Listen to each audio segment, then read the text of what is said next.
El silencio en la cabaña era tan pesado que casi se podía palpar. Sara remendaba una camisa cerca de la ventana abierta, su aguja subiendo y bajando con un ritmo monótono que era el único sonido, aparte del crepitar ocasional de la leña en el fogón y el zumbido de una mosca perdida. El calor del mediodía en la frontera de Texas era una losa de plomo sobre la tierra, ahogando cualquier brisa ren, hedón, rong. A través del marco de la ventana, el paisaje se ondulaba tras un velo de calor, una interminable extensión de hierba amarillenta y polvo que se extendía hasta donde alcanzaba la vista. Su hermano menor, Ethan, y otros 2 hombres, el viejo Higgins y el joven Peterson, habían salido al amanecer en busca de venados. Las provisiones escaseaban, y la esperanza de una cacería exitosa era lo único que mantenía a raya la sombra del hambre en el pequeño asentamiento.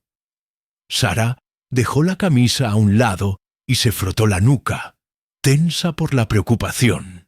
Cada vez que los hombres se alejaban, una inquietud sorda se instalaba en su estómago. No era miedo a los animales, sino a la otra presencia constante, invisible pero siempre palpable en la inmensidad de la llanura. Los Comanche, los señores de estas tierras, fantasmas a caballo que podían materializarse de la nada, tan rápidos y mortales como el rayo. Su padre, un hombre duro y práctico, les había advertido hasta el cansancio antes de sucumbir a la fiebre el invierno pasado. «Respetad esta tierra», solía decir, y sobre todo, respetad a su pueblo. No son salvajes sin razón, son guerreros. Y un guerrero al que le arrebatan su casa es la criatura más peligrosa de Dios. Un movimiento en el límite de su visión la hizo volver a mirar por la ventana. Allí, en el horizonte, una pequeña mancha oscura se convirtió en 3. Eran ellos, Ethan, Higgins y Peterson. Un suspiro de alivio escapó de sus labios, pero ese alivio duró menos de un latido. Algo andaba mal. Los jinetes no venían a la tranquila y cansada velocidad de hombres que regresaban con una presa. Venían a un galope desesperado, frenético, y detrás de ellos, surgiendo de la nada como demonios del polvo, aparecieron media docena de jinetes más. Sus cuerpos pintados, sus cabellos largos ondeando como estandartes de guerra. El corazón de Sara se detuvo. «¡Madre!», gritó, pero su voz era solo un hilo de sonido. El silencio se quebró de la manera más violenta imaginable. Un silbido agudo y siniestro cortó el aire, seguido por un golpe sordo y húmedo. El caballo de Peterson se encabritó con un relincho agonizante antes de desplomarse, llevándose a su jinete consigo en una nube de polvo. Sara vio la flecha, emplumada y mortal, clavada en el cuello del animal. Su mente se negó a procesarlo. Era como ver una pesadilla proyectarse sobre la realidad.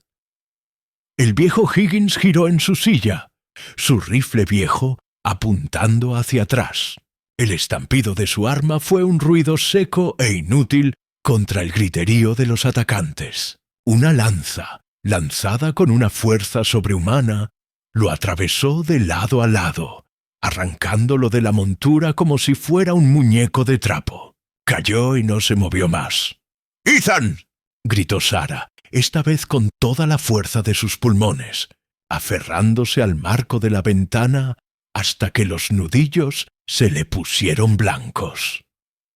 Su hermano, el más joven y ágil, había logrado desenfundar su revólver. Disparó 2 veces, y Sara vio a uno de los jinetes comanches sacudirse y caer de su pony. Un destello de esperanza, feroz y breve, le iluminó el pecho, pero fue aplastado al instante.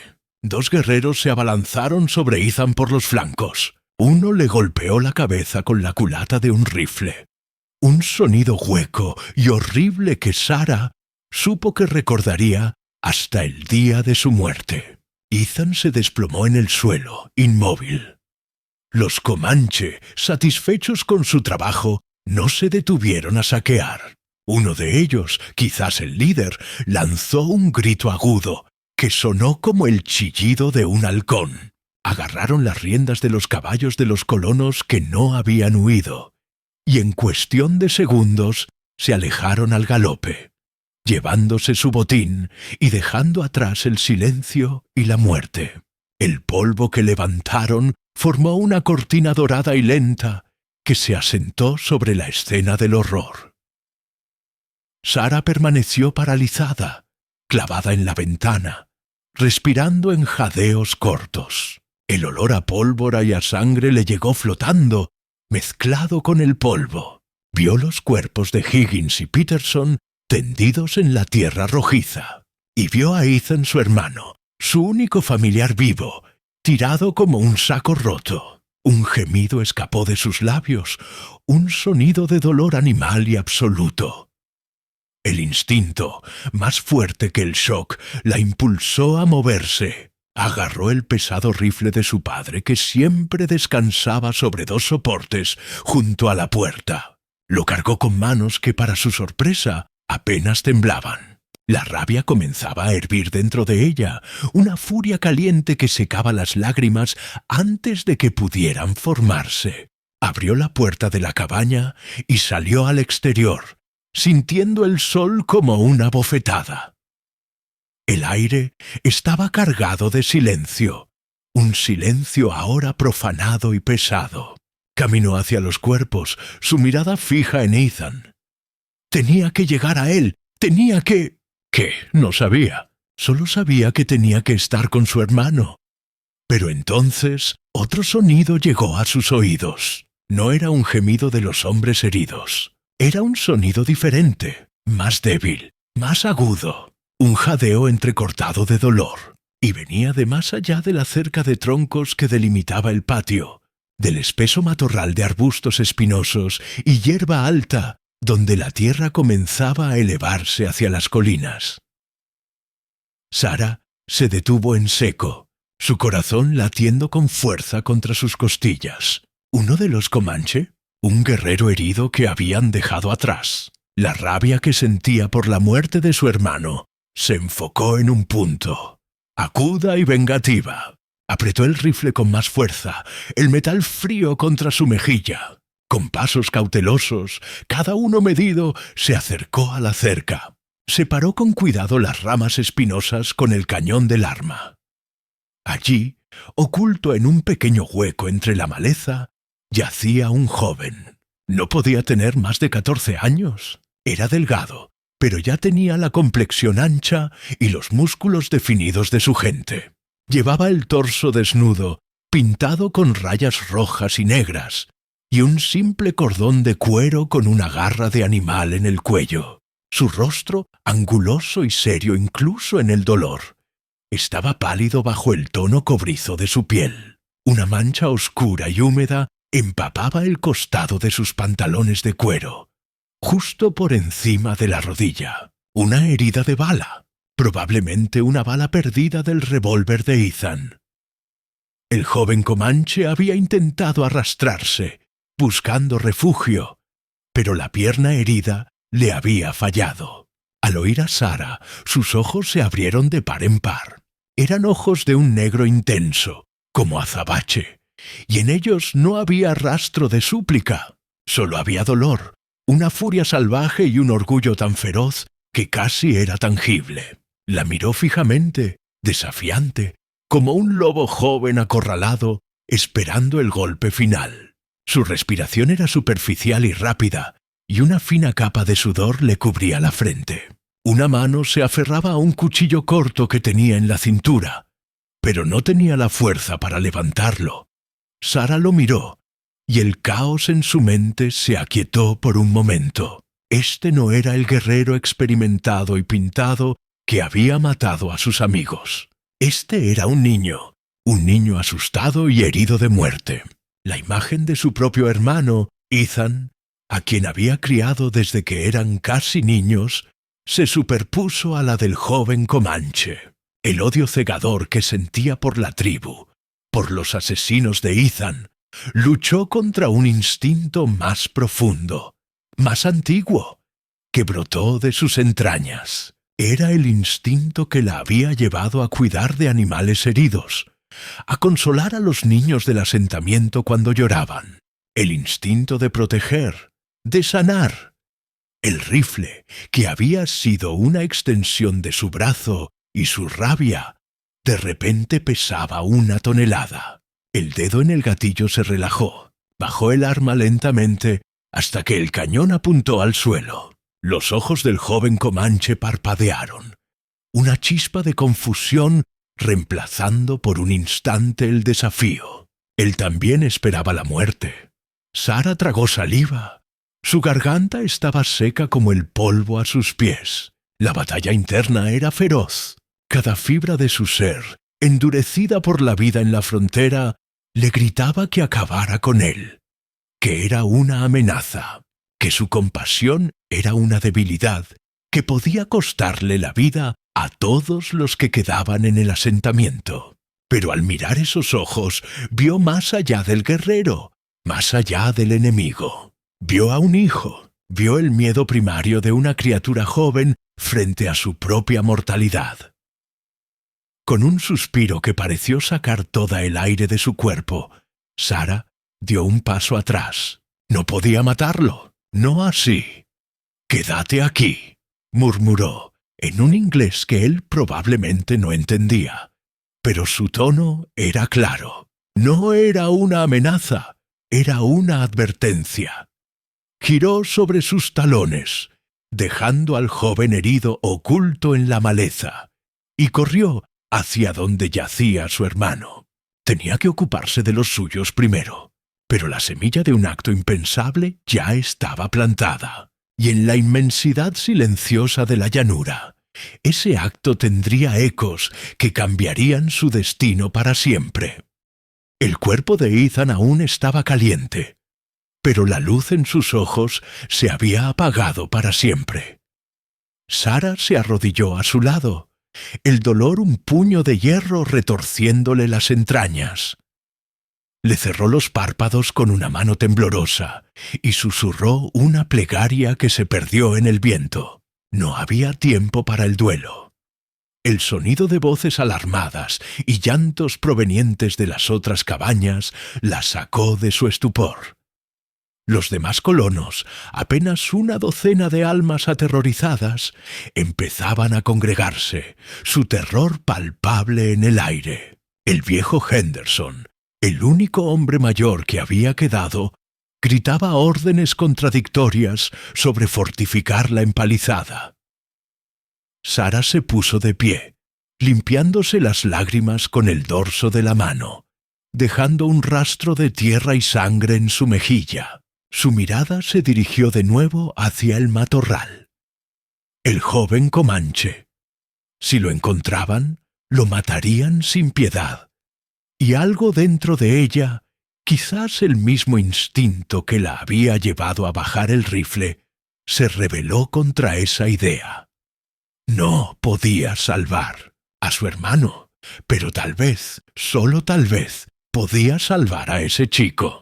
No por él, no aún, sino por la frágil chispa de humanidad que aún titilaba en medio de tanta carnicería.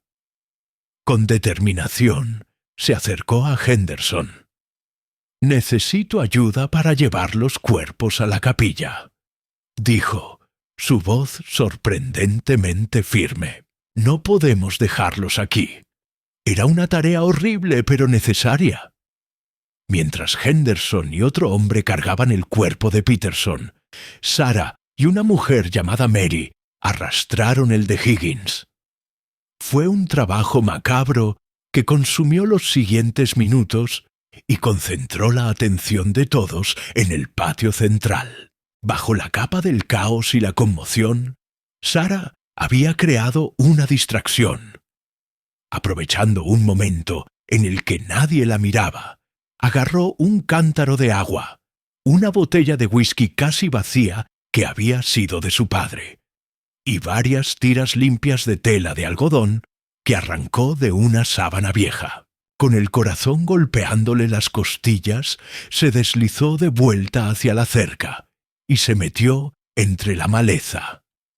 El joven comanche yacía donde lo había dejado, pero su respiración era más superficial, sus ojos entrecerrados. Al sentir su presencia, los abrió de par en par, y su mano se cerró con fuerza renovada alrededor del mango de su cuchillo. Una chispa de pánico salvaje brilló en su mirada. «Tranquilo», susurró Sara, mostrando sus manos vacías antes de colocar el cántaro y las telas a su lado. «No te haré daño». Él emitió un gruñido bajo, una advertencia. Sara ignoró el miedo que le helaba la sangre. Se arrodilló y con movimientos deliberados pero rápidos examinó la herida. La bala había destrozado músculo y había astillado el fémur. Era un milagro que no se hubiera desangrado. Necesitaba sacar la bala o la infección lo mataría en cuestión de días. «Esto va a doler», anunció, empapando un trapo con el whisky. Él no entendía sus palabras, pero entendió la intención cuando ella se acercó con el trapo humedecido. Se debatió, un movimiento débil pero lleno de fiereza. Sara, con una fuerza que no sabía que tenía, le sujetó la pierna con firmeza. «¡Quieto!», ordenó, y su tono, cargado de una autoridad que no admitía réplica, surtió efecto. El chico clavó sus ojos en los de ella, y por un instante, el miedo y la furia dieron paso a una abrumadora y confusa curiosidad. Aplicó el whisky en la herida. Él apretó la mandíbula, pero un gruñido de agonía escapó de sus labios. Sus dedos se clavaron en la tierra. Sara trabajó con la concentración de un cirujano de campaña, recordando las veces que había ayudado a su padre con heridas de animales. Sacó el cuchillo que llevaba en el cinto y lo acercó a las llamas de una pequeña fogata que encendió frotando un pedernal, una habilidad que su padre le había enseñado. Cuando la hoja estuvo al rojo vivo, con el estómago convertido en un nudo de náuseas, la presionó contra la carne desgarrada para cauterizar los vasos sanguíneos más pequeños. El olor a carne quemada llenó el aire. El joven comanche arqueó la espalda, un grito ahogado atrapado en su garganta antes de desplomarse, semi-inconsciente por el dolor. Fue entonces cuando Sara, con unas pinzas que había traído escondidas, localizó y extrajo la bala deformada. Cayó en la tierra con un sonido metálico y sordo. Limpió la herida de nuevo y la vendó con las tiras de algodón, haciendo un trabajo firme y competente. Cuando terminó, estaba temblando, cubierta de su sudor y el de él. Permaneció a su lado mientras recuperaba la conciencia. Le ofreció agua del cántaro, y después de un momento de vacilación, él bebió ávidamente, sus ojos nunca abandonando su rostro. No hubo gratitud en su mirada, pero la hostilidad había sido reemplazada por una evaluación intensa y desconcertada. Ella era el enemigo. Ella lo había curado. La contradicción era demasiado grande para su mente de guerrero. «Estrella fugaz», dijo de repente, tocándose el pecho con la mano libre. Sara comprendió. Era su nombre. Asintió lentamente. «Sara», respondió ella, señalándose a sí misma. Permanecieron en silencio un largo rato, el sonido de su respiración mezclándose con los gritos amortiguados del asentamiento. La noche cayó, envolviéndolos en un manto de oscuridad protectora. Sara sabía que no podía quedarse más tiempo. Se arriesgaba demasiado. Al amanecer, con las primeras luces tiñendo el cielo de gris, supo que era el momento. No podía esconderlo para siempre. Se puso de pie. Estrella Fugaz la miró, alerta. «Tienes que irte», dijo Sara, señalando hacia las colinas, hacia la libertad. «Vete». Él la miró, y en sus ojos oscuros pareció librarse una batalla interna. Luego, con un esfuerzo sobrehumano, usando su lanza como muleta, se puso de pie. Agarró el cántaro de agua que ella le ofrecía. Sus miradas se encontraron una última vez. No fue una mirada de amistad, sino de un respeto forjado en el yunque del dolor y un acto de misericordia inexplicable. Sin una palabra, dio media vuelta y comenzó a cojear, desapareciendo entre la niebla matinal como el espíritu que su nombre evocaba. Sara se quedó sola, observando el lugar vacío donde él había estado, preguntándose si acababa de salvar a su pueblo o de firmar su sentencia de muerte. La partida de Estrella Fugaz dejó a Sara sumida en una quietud cargada de presagios. El silencio que se instaló en el asentamiento no era de paz, sino el de la calma que precede a la tormenta. Los colonos, exhaustos por el miedo y la pena, habían logrado enterrar a sus muertos en una fosa común poco profunda. Una tarea sombría realizada con la urgencia del terror. Las palabras de Sara, intentando explicar su acción como una posible vía para aplacar la ira comanche, habían caído en oídos sordos, ahogadas por el llanto de las mujeres y los rezos temblorosos de los hombres. El viejo Henderson la había mirado con una mezcla de lástima y reproche. «Has mostrado debilidad, muchacha», masculló, «y ellos solo entienden la fuerza». Las horas siguientes transcurrieron en una vigilia tensa. Sara no pudo dormir. Cada crujido de la madera, cada aullido lejano de un coyote la hacía saltar. Se preguntaba una y otra vez si había cometido un error catastrófico. Había interpretado mal la mirada del muchacho. ¿Era su compasión una enfermedad que condenaría a todos los que su padre había ayudado a establecer aquí? Se pasó la noche en vela junto a la ventana, el rifle de su padre cruzado sobre sus rodillas, mirando fijamente la oscuridad impenetrable más allá de la empalizada.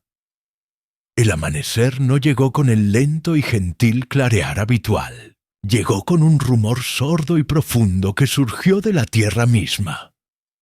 Una vibración baja y constante que hizo temblar el piso de madera bajo sus pies y que resonó en el hueco de su pecho. No era el galope desordenado de una partida de caza o el run-run de los búfalos. Era un sonido ordenado, rítmico y aterradoramente coordinado. El sonido de muchos cascos golpeando la tierra en perfecta sincronía. Sara se puso de pie de un salto, el corazón galopándole más rápido que cualquier caballo. Corrió hacia la ventana, y la escena que se desarrolló ante sus ojos le arrancó el aliento y le heló la sangre en las venas.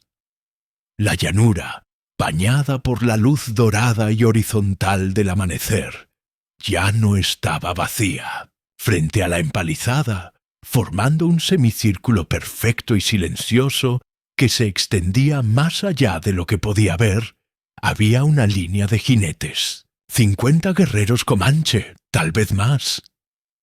Estaban inmóviles sobre sus ponis, sus cuerpos pintados con símbolos de guerra en rojo, negro y blanco. Lanzas con punta de obsidiana y arcos poderosos se recortaban contra el cielo que se aclaraba. No gritaban, no agitaban sus armas. Su quietud era 1000 veces más amenazadora que cualquier grito de guerra. Eran la muerte, paciente e implacable. El miedo que sintió fue tan físico que le dobló las rodillas. Se aferró al marco de la ventana para no caer. Había sido una tonta, una ingenua. Su compasión había sido un error garrafal, una debilidad que halcón nocturno, el temido jefe de la banda, vendría a cobrar con sangre. Visualizó la masacre, el fuego, las flechas silbando en el aire. Todo por salvar a un muchacho que, sin duda, había regresado con su padre para señalar a la débil mujer blanca que lo había ayudado. Entonces, su mirada, nublada por el pánico, se enfocó en el centro de la línea. Un guerrero, más imponente que todos los demás, cabalgó lentamente hacia adelante. Montaba un poni overo magnífico, y su torso estaba cruzado por cicatrices que hablaban de una vida de batallas. Llevaba un tocado elaborado con plumas de águila dorada que caía sobre sus hombros. Su rostro era una máscara de piedra, impasible. Sus ojos oscuros escudriñando la empalizada con una intensidad que parecía traspasar la madera. Era Halcón Nocturno, y justo a su lado, montando con visible esfuerzo, pero con la espalda recta, con la pierna aún vendada con las tiras de la enagua de Sara, estaba Estrella Fugaz. El joven no miraba el fuerte, su mirada estaba fija en su padre, y en ella no había triunfo, sino una expectación solemne. Una quietud mortal cayó sobre el asentamiento. Los llantos y rezos cesaron. Solo se oía el inquieto piafar de los caballos y el susurro del viento matinal. Sara cerró los ojos por un segundo, buscando una fuerza que no sentía. Se había equivocado, sí, pero no se arrodillaría a suplicar. Saldría a enfrentar las consecuencias de su elección. Con una calma que era la antítesis del torbellino en su interior, dejó el rifle apoyado contra la pared. No serviría de nada contra 50 guerreros. Caminó hacia la puerta, sus pasos resonando en el silencio absoluto de la cabaña. Al cruzar el umbral, sintió el peso de todas las miradas aterrorizadas de los colonos que se escondían tras sus postigos cerrados. Abrió la pesada puerta de la empalizada y salió. Estaba completamente sola en la tierra de nadie, con las manos vacías y visibles. El aire frío de la mañana le golpeó el rostro. Caminó lentamente, manteniendo la mirada baja en un gesto que esperaba fuera interpretado como no hostil, hasta quedar a escasos 10 metros de donde Halcón Nocturno la esperaba. Majestuoso y terrible sobre su caballo. Se detuvo, incapaz de articular palabra, esperando el golpe de lanza o el silbido de la flecha que pondría fin a su vida y a su error. El mundo se redujo al espacio entre Sara y Halcón Nocturno. El aire estaba tan tenso que parecía vibrar. Ella mantenía la mirada baja, fija en las patas del poni del jefe, pero sentía el peso de sus ojos como un yunque sobre su nuca. Esperaba el sonido del arco tensándose, el silbido de la muerte. Los segundos se extendieron, eternos y agónicos. Entonces, un sonido inesperado rompió el hechizo. No fue un grito de guerra, sino el suave golpe de unas botas de cuero contra la tierra. Halcón Nocturno había desmontado. Sara contuvo la respiración, sin atreverse a mirar hacia arriba. Desde el rabillo del ojo, vio sus pies, calzados en mocasines intricadamente decorados, acercarse. No se movía con la agresividad de un guerrero a punto de atacar, sino con una solemnidad pausada y deliberada. Pasó a su lado, tan cerca que el borde de su manto de piel de búfalo rozó su brazo, y se dirigió no hacia ella, sino hacia su caballo. Con manos seguras, desató un objeto que colgaba de la silla de montar. No era un arma. Era un escudo circular, no muy grande, pero de una belleza imponente. Estaba hecho de cuero grueso y curtido, reforzado en el centro con un disco de metal bruñido, que brillaba débilmente con la primera luz. Alrededor, un intricado mosaico de plumas de águila, cuentas de colores y pinturas que representaban el sol, la luna, y símbolos de poder que Sara no podía descifrar. Era un objeto de una importancia profunda, un talismán de protección y autoridad. Halcón Nocturno se volvió, y con la misma solemnidad se acercó a Sara. Ella, por fin, alzó la mirada. No vio ira en sus ojos. Vio una evaluación intensa, una sabiduría antigua y una resolución inquebrantable. Él no dijo una palabra. Con un gesto que era a la vez un honor y un ritual, colocó el escudo a los pies de Sara, sobre la tierra polvorienta. El mensaje era claro, más elocuente que cualquier discurso. Esta tierra, esta persona, están bajo mi protección. Luego, su mirada se desvió hacia su hijo, Estrella Fugaz, quien seguía montado. El joven asintió con la cabeza una vez, un gesto cortante y lleno de un respeto que trascendía las culturas y el odio. No era el gesto de un niño a su padre, sino el de un guerrero que reconoce un acto de valor. Sin un solo sonido, Halcón Nocturno giró y volvió a montar su pony. Levantó un brazo, un movimiento simple y contenido. Fue la única señal que los 50 guerreros necesitaron. Como un solo ser, la línea perfecta de jinetes giró con una precisión sobrehumana. No hubo estampida ni gritos. Se alejaron al trote y luego al galope, fundiéndose con la llanura dorada hasta convertirse en manchas en el horizonte y luego en nada. El trueno de sus cascos se desvaneció y el silencio que dejaron atrás era de una cualidad completamente distinta. Ya no era un silencio aterrado, sino uno sobrecogedor, lleno de asombro y de un alivio tan profundo que resultaba doloroso. Sara se quedó de pie, temblando, mirando el escudo a sus pies. No era un trofeo, no era un botín de guerra. Era un pacto, un juramento tallado en cuero, plumas y metal, forjado no en el fragor de la batalla, sino en la quietud de un cobertizo, con el sonido de la respiración entrecortada de un niño y el crujido de una venda de algodón. Un acto de misericordia, una semilla de compasión plantada en el campo estéril del odio, había florecido en un escudo que valía más que 100 rifles. No había ganado una guerra, había ganado la paz.